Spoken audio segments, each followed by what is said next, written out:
যে কথা বলতেছিলাম আমার ভাইয়েরা,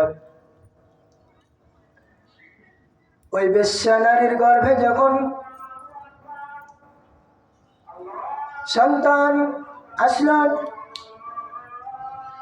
ওই সাহাবীর দোষ দিল, সমস্ত মানুষগুলো একত্রিত হলো, বলো ও সাহাবা তুমি বাইর হও, তোমাকে আজকে কতল করব, হত্যা করব, তোমাকে দুনিয়া থেকে নিঃশেষ করে দিব।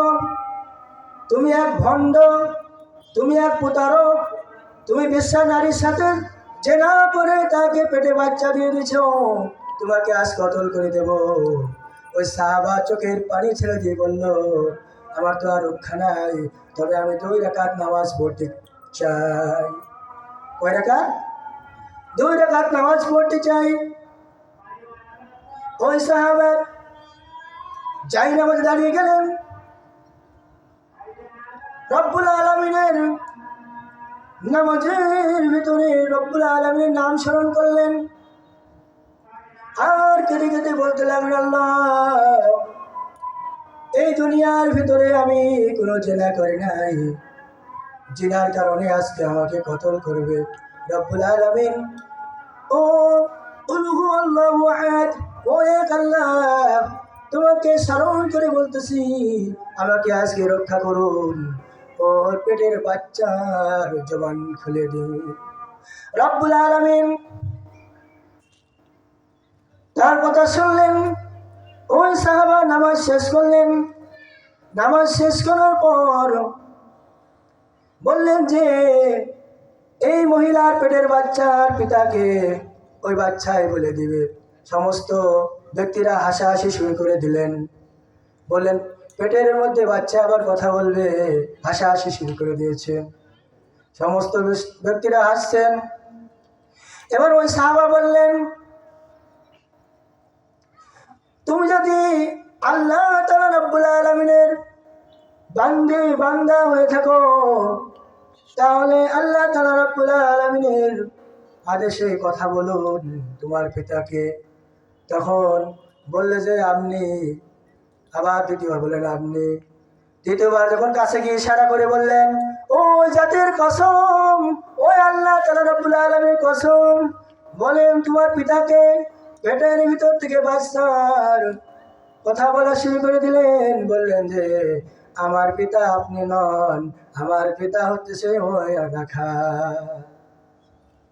রব্বুল আলামিন পারলে সবই পারেন, পেটের ভিতরে শিশুকে কথা বলাতে পারেন।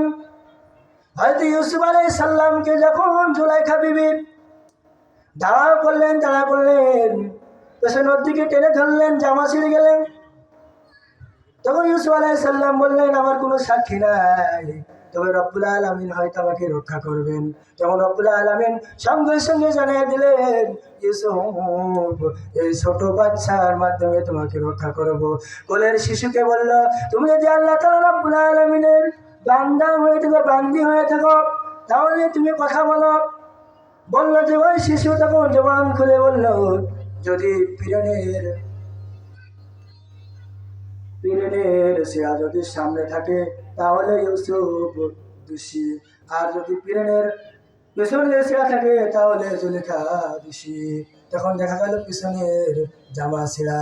এই জন্য ছোট বাচ্চার মাধ্যমে আল্লাহ রাব্বুল আলামিন বাঁচালেন কার? ইউসুফ আলাইহিস সালাম। মারিয়াম আলাইহিস সালামকে যেমন বাঁচাইছিলেন, আল্লাহ তাআলা রাব্বুল আলামিন ঈসা আলাইহিস সালামকে জবান খুলে দিয়েছিলেন যে আমার মা একদম সম্পূর্ণ নির্দোষ, সে কোনো জিনা করে নাই, আমি আল্লাহ তাআলা রাব্বুল আলামিনের বান্দা। আল্লাহ তাআলা রাব্বুল আলামিন দুনিয়ায় পাঠাইছেন, এই জন্য সর্বহালতে মাতা পিতার খেদমত করবো।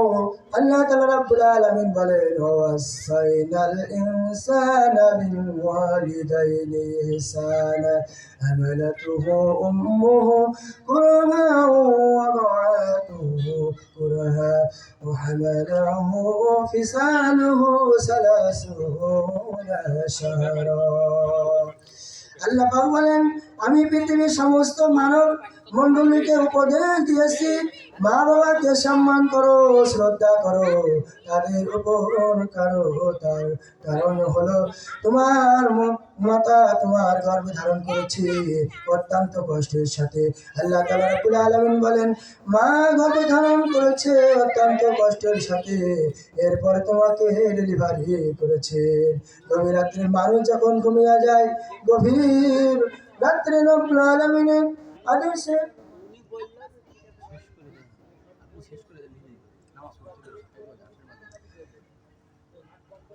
এই জন্য পিতা মাতার যাদের পিছিয়ে আছে তাদেরকে আমরা খেদমত করব। যতদিন দুনিয়ায় থাকবে তাদেরকে আমরা কি করব? খেদমত করব, তাদেরকে সমস্ত কাজে সাহায্য করব। আল্লাহ তাআলা রব্বুল আলামিন এই ওয়াকাদা রব্বুকা এই আয়াতের আলোকে আমি যতটুকু বলেছি, আল্লাহ তাআলা রব্বুল আলামিন যেন এই আয়াতের আলোকে সমস্ত পৃথিবীর মানব মণ্ডলীকে খেদমত করার তৌফিক দান করুন। ওয়াখিরা দাওয়ানা আলহামদুলিল্লাহি রাব্বিল আলামিন। উস্তাদ উস্তাদ আলহামদুলিল্লাহ নামাজ পড়তে আসেন। আজান দিয়ে দিয়েছে অলরেডি, সব জায়গায় আলহামদুলিল্লাহ। মাওলানা জুবার সাহেবকে অসংখ্য ধন্যবাদ সুন্দর আলোচনা করার জন্য। আমরা যারা এলোমেলোভাবে ঘোরাফেরা করতেছি, এখনই সলাতুল ইশার জামাত হবে আমাদের প্যান্ডেলে।